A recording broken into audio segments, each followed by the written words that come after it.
Oi, tudo bom com vocês? Aqui é a professora Patrícia. Mais uma vez a gente está aqui para começar as nossas aulas remotas, tá bem? Espero que vocês estejam bem. Nossa aula de hoje é o início de verdade do nosso terceiro bimestre, tá bem? Esse terceiro bimestre ainda vai ser por aqui, tá? Hoje a gente vai falar um pouquinho sobre a questão de Brasil, a localização e também sobre a importância dessa interação entre os países, tá? Primeira pergunta que eu faço para vocês: será que é fácil viver sozinho? Sozinho é fácil? Dá para viver?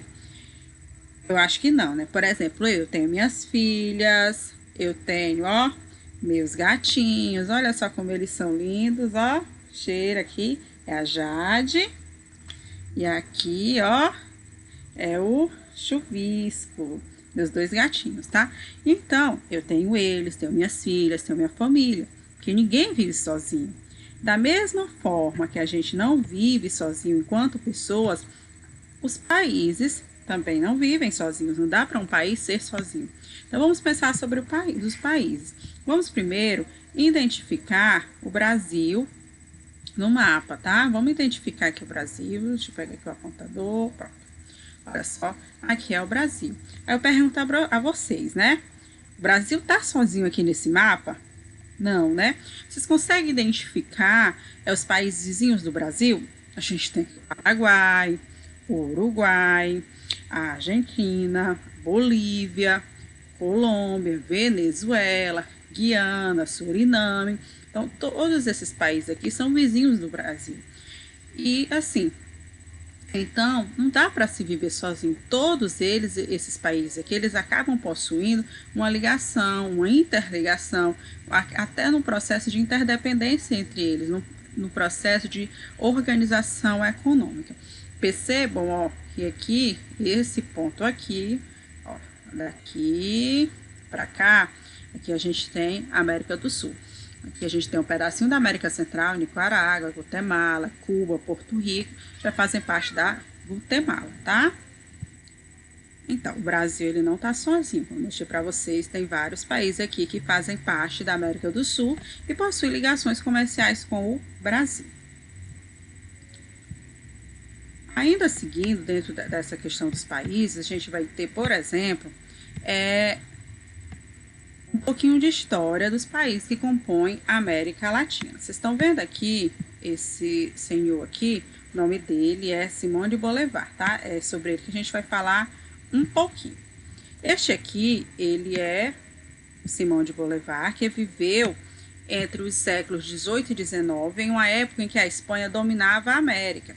Exigia muitos impostos do povo mais pobre e acabava matando todos aqueles que fossem contra a coroa espanhola ou sobre até a própria contra a visão europeia.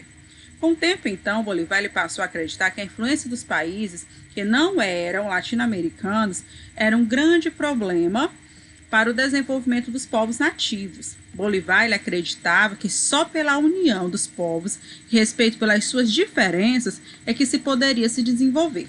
Com a Espanha se enfraquecendo, os Estados Unidos queriam dominar a América inteira, só que de maneira diferente. Isso ajudou a manter a ideia de Bolivar viva. Ele foi tão importante para que a independência da América Latina acontecesse que ele ficou conhecido como El Salvador. Então, Simão de Bolivar ele foi crucial nesses países que compõem a América Latina. Quais são os países que compõem a América Latina? São os países do continente americano que foram dominados, foram colonizados por povos da língua latina, que são os portugueses, os espanhóis, os franceses e os holandeses. No caso, praticamente toda a América Latina ela foi colonizada pelos espanhóis, com exceção, por exemplo, do Brasil, que foi de Portugal. Nós ainda temos o Suriname, que foi pela Holanda. E aí nós temos o Haiti, por exemplo, que teve a dominação francesa. Então, dentro desses países, principalmente os de dominação espanhola, que Bolívar ele lutou contra principalmente o domínio espanhol, para que houvesse essa maior unificação e a cooperação apenas dos países latino-americanos e não tivessem tanta influência dos países europeus, certo? Ainda dentro dessa premissa de Simão de Bolivar, a gente vai ter o seguinte: ele foi importante e crucial para esse desenvolvimento da própria América Latina, e a gente vai entender um pouquinho. O seguinte, ó, vamos se conectar? Depois que vocês conhecerem a história de Simão de Bolívar, vamos refletir o seguinte: quais eram as principais ideias de Bolívar? Quem ele considerava seu maior inimigo da América Latina? Pense em que soluções você daria para os países latino-americanos se ajudarem. Essas 3 questões, ó, vocês vão responder no caderno de vocês, tá bem? Vamos lá, seguir a nossa vida. Então, essas questões vocês vão responder lá no caderno, que já vai fazer parte da atividade de vocês, uma das partes da atividade, tá? Agora a gente vai ver como é que funciona esse processo de interdependência e cooperação dentro dos países da América Latina. Esses países da América Latina, eles têm uma ligação, eles funcionam, eles se ajudam, eles têm vários acordos de cooperação através dos blocos econômicos. O que são blocos econômicos? São grupos de países que se unem em prol de objetivos comuns. Dentro desses objetivos comuns, eles fazem um processo de facilitação comercial, transação de pessoas, mercadorias, dentre outras funções. Cada um deles tem funções específicas. Nem todos os blocos econômicos possuem as mesmas funções, sendo que o principal objetivo deles é cooperação entre si.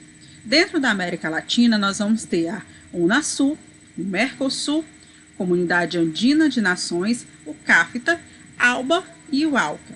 Dentro desses blocos econômicos aqui, eu quero mostrar o Brasil.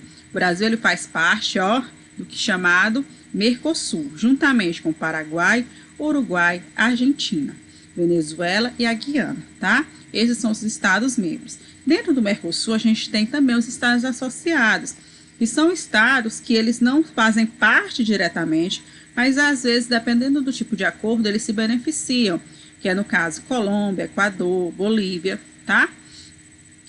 A atividade que vocês vão fazer já aqui vai ser justamente pesquisar sobre as características, ó, desses blocos econômicos latinos-americanos e quais são as principais formas de cooperação entre eles, tá bem?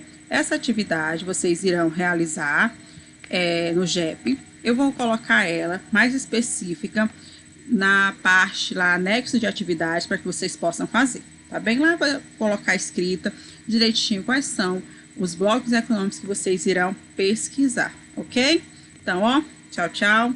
Beijo da tia Patrícia e bons estudos.